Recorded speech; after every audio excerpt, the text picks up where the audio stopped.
Thea Gagate at Julio Coronel pass muna sa PVL.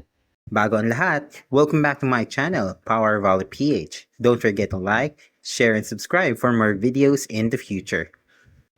Ang dalawa sa top 3 draft picks na sina Thea Gagate ng Zeus Coffee at Julio Coronel ng Galleries Tower ay i-skip muna sa first round ng PVL Reinforced Conference.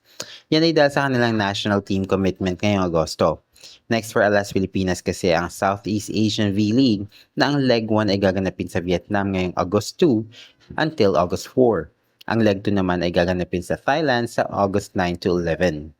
Magiging full-time lamang ang Alas Girls sa kanilang club teams matapos silang i-release ng PNBF sa August 11 dahil ito ang pagtatapos ng national team international commitments. Matapos ang release, ang kanilang agarang pagsabak sa PVL ay nakadepende na sa kanilang mga club teams.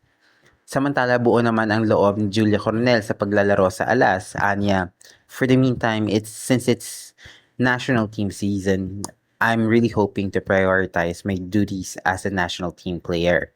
Ayon kay Thea, I'm not really sure as to what I could say, but hopefully everything's fine. Ang PVL Reinforced Conference ay mag-uumpisa sa July 16 hanggang August 31 bago ang 2-week invitational sa Setyembre na lalahukan ng top 4 local teams at 2 foreign teams. Tunay nga na sobrang exciting ng taong ito dahil sa napakaraming volleyball events.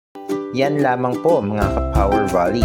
Don't forget to like, share, and subscribe to my YouTube channel for more volleyball updates in the future. Again, this is Art, ang inyong ka-Power Volley.